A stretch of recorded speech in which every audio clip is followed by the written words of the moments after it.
ಎಲ್ರಿಗೂ happy Ugadi. Happy Ugadi ನನ್ನ ಕಡೆಯಿಂದ ಅಪ್ಪ. ಸೌದಿ ಅರೇಬಿಯಾದಿಂದ ಕನ್ನಡಿಗರು ಶುಭಾಶಯಗಳು. ಹ್ಯಾಪಿ ನ್ಯೂ ಇಯರ್ ನಮಗೆ.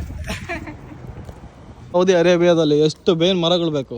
ಅವು ಸಣ್ಣ ಪುಟ್ಟ ಅಲ್ಲ, ದೊಡ್ಡ ದೊಡ್ಡ ಬೇವಿನ ಮರಗಳು, ಎಲ್ಲ ಬೇವಿನ ಮರ.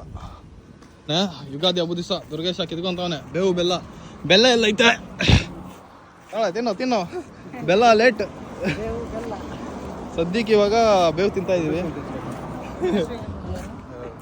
ಏನು ಗೊತ್ತಾ, ಇವಾಗ ನಾವಿಲ್ಲಿ ಬೇರೆ ಕಂಟ್ರಿಗೆ ಬಂದಿರ್ತೀವಲ್ಲ ಸೌದಿಯಲ್ಲಿ, ನಮಗೆ ಮಿಸ್ ಮಾಡ್ಕೊಳ್ಳೋದೇನು ಅಂದರೆ ಹಬ್ಬಗಳು.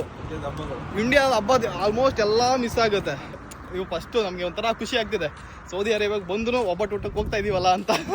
ಪ್ರತಿ ವರ್ಷ ಮಿಸ್ ಆಗಿರೋದು. ಬೇವು ಬೆಲ್ಲ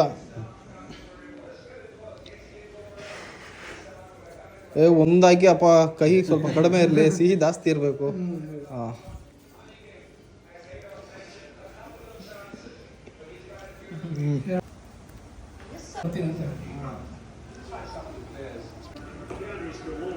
ಹೇಗನ್ನಿಸ್ತಪ್ಪ ಸೌದೆಯಲ್ಲಿ ಒಬ್ಬಟ್ಟು? ಸೂಪರ್. ನವೀನ್ ಅಣ್ಣ ಸ್ಪಾನ್ಸರ್ ಅಪ್ಪ. ಒಳ್ಳೆ ಖುಷಿ, ಸಿಕ್ಕಾಪಟ್ಟೆ ಖುಷಿ ಆಗ್ಬಿಡ್ತದೆ ನಮ್ಮ ಹುಡುಗರಿಗೆಲ್ಲ. ಹ್ಯಾಪಿ ಯುಗಾದಿ ಹೇಳೋ.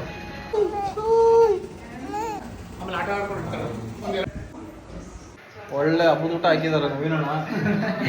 ಹ್ಯಾಪಿ ಯುಗಾದಿ. ಸೌದೆಯಲ್ಲಿ ಹಬ್ಬದ ಊಟ ಹಾಕಿದಾರಲ್ಲ, ರೈಟ್.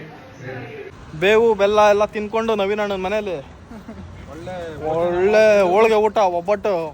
ಸರಿ ಮಾಡಿದ್ರಪ್ಪ, ಒಳ್ಳೆ ಟೇಸ್ಟ್ ಮಾಡಿಸ್ಕೊಂಡ್ ಬಂದಿದ್ದು. ಎಲ್ಲ ಖುಷಿನೇನಪ್ಪ? ಎಲ್ಲಾರ್ಗು ಬೊಂಬಾಟ್ ಭೋಜನ. ಖುಷಿ ಆಗ್ಬಿಟ್ಟವ್ ನಮ್ಮ ಹುಡುಗರೆಲ್ಲ ಒಬ್ಬಟ್ಟು ತಿಂದು.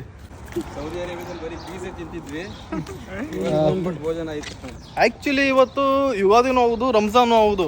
ಬಟ್ ಇವತ್ತು ನಾವು ನಾನ್ ವೆಜ್ ತಿನ್ನಲ್ಲ. ನಾಳೆ ನಮ್ಮ ಹುಡುಗರು ಇದ್ದಾರೆ, ನಾಳೆ ಹೋಗಿ ಬಿರಿಯಾನಿ ಅವ್ರಿಗೆ ಕ್ಯಾಚ್ ಹಾಕೋದು. ಇವತ್ತು ವೆಜ್ಜು. ಇವತ್ತು ನವೀನ್ ಅಣ್ಣನ ಕ್ಯಾಚು, ನಾಳೆ ನಮ್ಮ ಇನ್ನೊಬ್ರು ಹುಡುಗರು ಗೊತ್ತಲ್ಲ ಬೆಳ್ತಂಗಡಿ ಸಾದಿಕ್, ಅವನಿಗೆ ನಾಳೆ.